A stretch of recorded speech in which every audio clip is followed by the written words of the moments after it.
are beings, or what kind of beings are things, okay? So a fetus, from a philosophical point of view, is a certain kind of being. 23 and 23. But legally, the court says a fetus is not a person yet.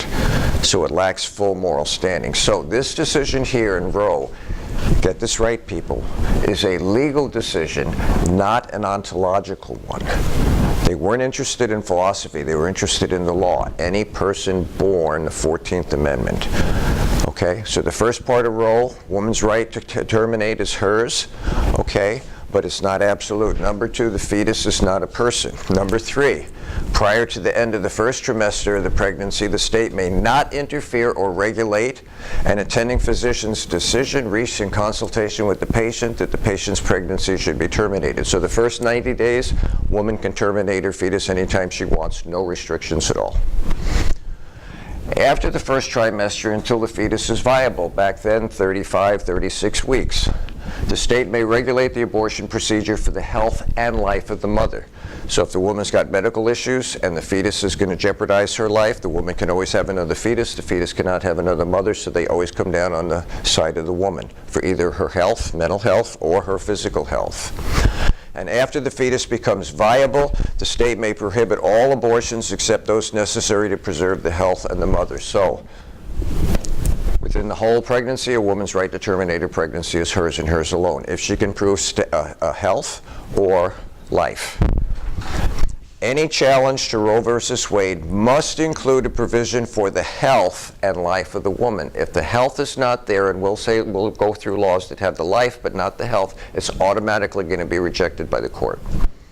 You must have a provision for both health and life of the mother. So,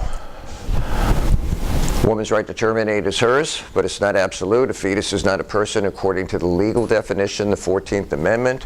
First trimester, woman has total control. Second trimester, if her health and life is at stake, she can terminate. The last trimester, health and life, she can terminate. In other words, throughout her entire pregnancy, a woman's right to terminate is hers and hers alone in consultation with her physician. That's what the law says, not what religion, not what your moral compass says. And we're studying the law today because the law is what dictates what you can do within the box and what you can't. Now, there were dissenting, 2 people who dissented. Justice White and Rehnquist said that nothing in the language of the Constitution or history of the U.S. Constitution supported the court's judgment, and the court has simply manufactured a new constitutional right for pregnant women, meaning the right to privacy or zone of privacy.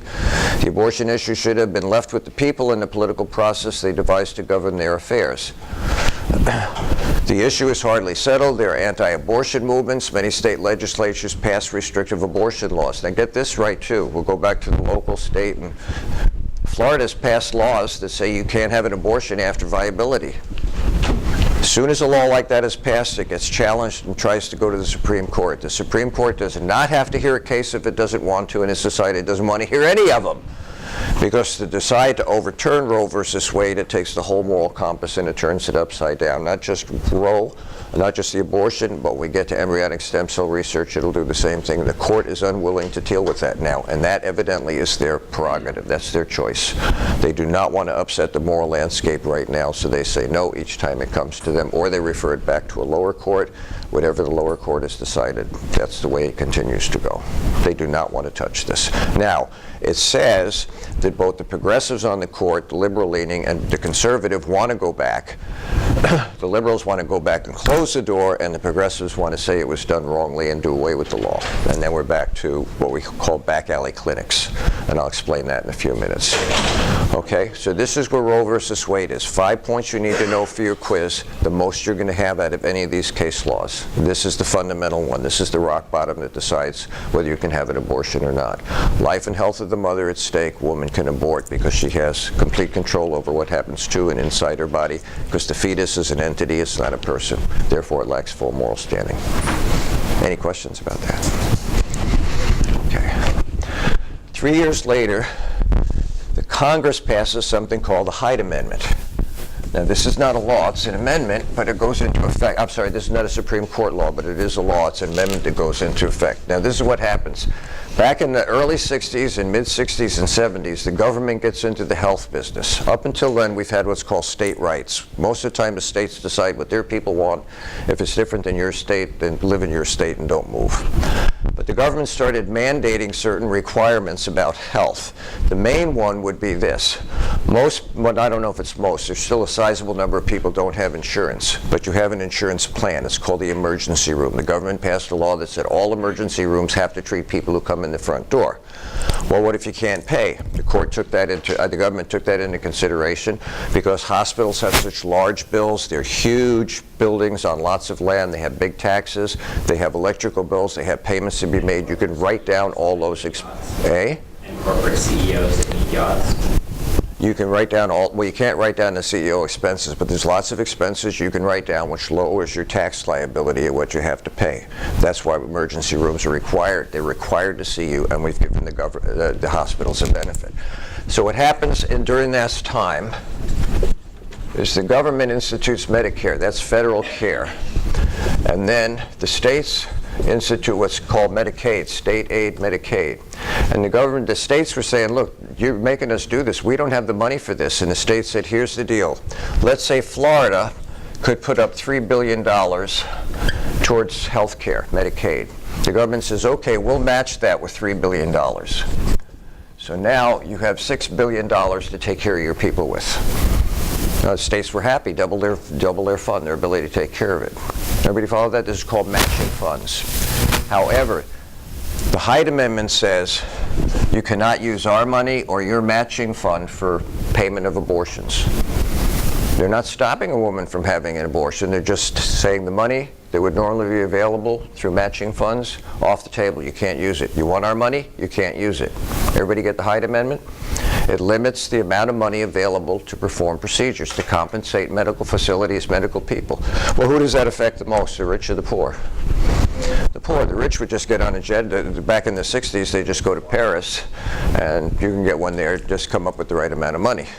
Now, this does not prohibit a woman from having one. But she's got to find a place that'll do, we call it pro bono, for free, or we'll give her a discount, or whatever it's going to be. So a woman can still have abortion. The Hyde Amendment just limits the matching funds. Now let's say Florida had an extra $1 billion in the rainy day fund. You can use that. The Hyde Amendment only affected federal matching funds with state funds. Everybody get me on that? Okay, now they did make an adjustment to it. In 1993, they amended it. You could use federal money for rape and incest. Outside of that, you couldn't use any federal matching funds for any abortion procedure, including health insurance. That was the big argument with the Affordable Care Act. Government was giving you stipends, and if the insurance company was going to include abortions, that was taking money from the federal government, and the Hyde Amendment kicked in. We had that big argument. So the Hyde Amendment limits finances, not a woman's right to abort. We're with that? Webster versus Reproductive Health Services in '89. The Supreme Court upheld a Missouri law that declared in its preamble, now I have to explain preamble.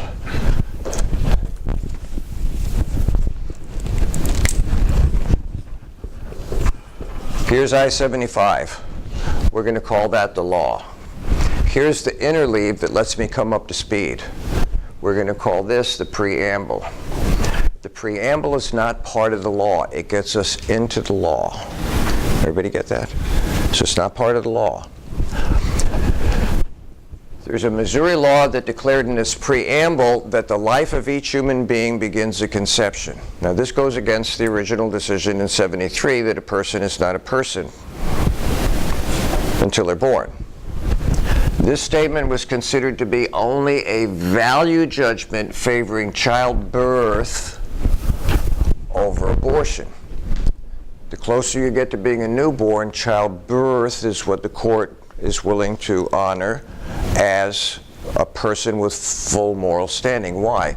Because the state favored childbirth over abortion because the state is in charge of preserving life, liberty, and property. Someone has to protect those rights. Unless God, I don't mean to be facetious, unless God comes down and decides to do it, someone is in charge of preserving it. And this will go to Cruzan versus Missouri, whether you can be taken off of life support without your will or not. So the state's in charge of life, liberty, and the pursuit of happiness. So the value judgment then is they prefer that life begins at conception. But it's a preamble. It's not a part of the law. They're not willing to change anything out of Roe versus Wade. They just acknowledge as a value judgment because they preserve life over death. They would prefer childbirth over abortion. It's not a change in the law, people. The law required physicians to conduct viability tests on fetuses of women 20 weeks. Now, we're in 1989. We're 16 years beyond Roe. We have advances in medical technology. You can literally, this is very tenuous, I know 2 ladies and only 2 that had fetuses delivered by C-section at 20 weeks old. I guess we have chemicals now and you can inject them and these lungs begin to grow. I think they put them on something called a crappie. I don't know how to spell that, but it's very tenuous. You try and keep the child oxygenated. And they've been successful.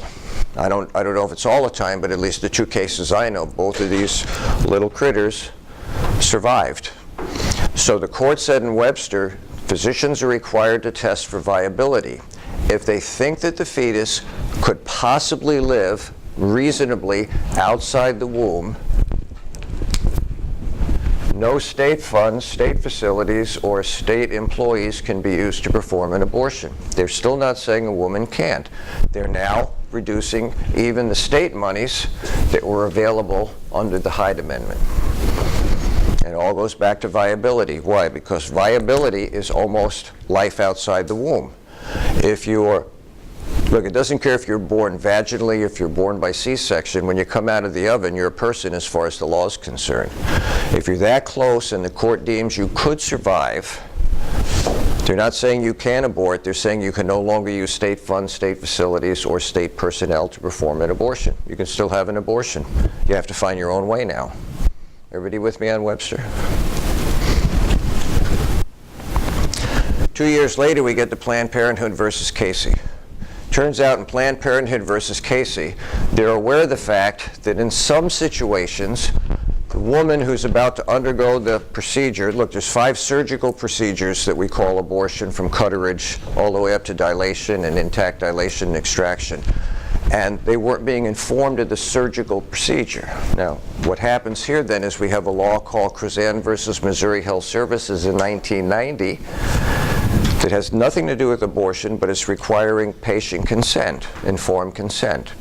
Well, if you're going to go through a surgery, how many of you want to go through heart surgery and not know what's going to happen?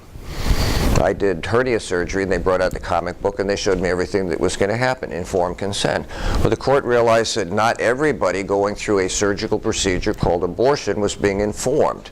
You can go to the dentist chair and you can die, people. It's unusual, but you can die. All surgical procedures can result in death. So the court said, whoa, wait, we have Cruzan, but Cruzan has nothing to do with abortion.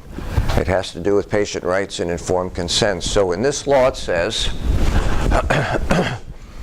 a 24-hour required waiting period following a mandatory presentation, now in this case intended to discourage the woman from having an abortion.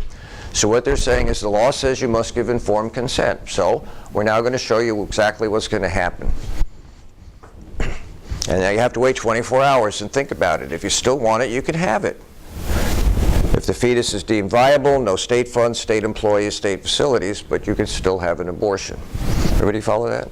So based on viability, you have to be informed of the exact procedure, and there are different procedures that you're going to undergo if you consent to it. And the second requires teenagers to have the consent of a parent or a judge. The reason a judge is included there is that some parents